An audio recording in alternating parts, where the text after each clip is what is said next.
क्या आपको पता है भारत में एक ऐसा गांव भी है जो कि 170 सालों से वीरान पड़ा है। यानी कि 170 सालों से उस गांव में कोई नहीं रहता। आपको बता दें, इस गांव का नाम है कुलधारा और यह राजस्थान के जैसलमेर ज़िले में स्थित है। चलिए बताते हैं अब आपको कुलधारा की कहानी। अगर आपने ईयरफोन नहीं लगाया है तो प्लीज़ आप ईयरफोन लगा लीजिए और कहानी सुनने का मज़ा लीजिए।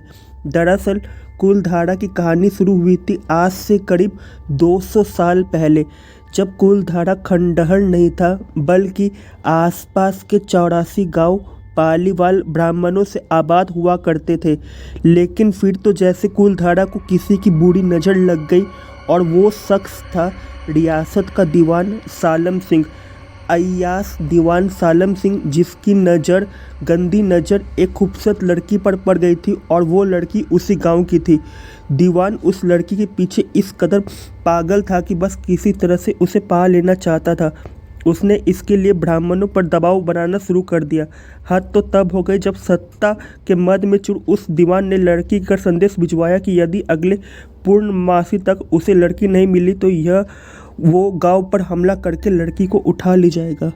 अब दीवान और गांव वालों की ये लड़ाई अब एक कुंवारी लड़की के सम्मान की भी थी और गांव के आत्मसम्मान की भी। गांव की चौपाल पर पालीवाल ब्राह्मणों की बैठक हुई और 5000 से ज़्यादा परिवारों ने अपने सम्मान के लिए रियासत छोड़ने का फैसला ले लिया। कहा जाता है कि निर्णय लेने के लिए सभी 84 गांव वाले एक मंदिर पर इकट्ठा हो गए और पंचायतों ने फैसला किया कि कुछ भी हो जाए अपनी लड़की उस दीवान को नहीं देंगे। अगली शाम कुलधारा कुछ यूं वीरान हुआ कि आज परिंदे भी उस गांव की सरहदों में दाखिल नहीं होते। कहते हैं कि गांव छोड़ते वक्त उन ब्राह्मणों ने इस जगह को श्राप दिया था।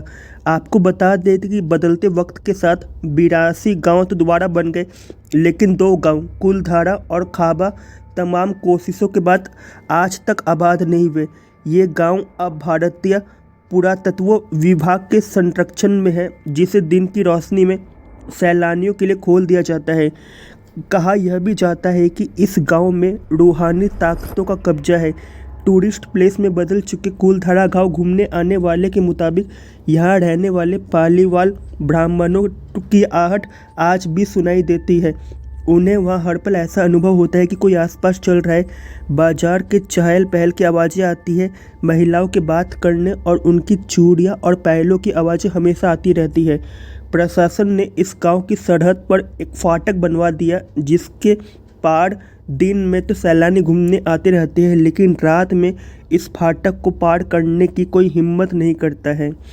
कुलधारा गांव में एक मंदिर है जो आज भी श्राप से मुक्त है। एक बावड़ी भी है जो उस दौर में पानी को पीने का जरिया थी। एक खामोश गलियारे में उतरती कुछ सीढ़ियाँ भी है। कहते हैं कि शाम ढलने के बाद अक्सर यहाँ कुछ आवाज़ सुनाई देते हैं।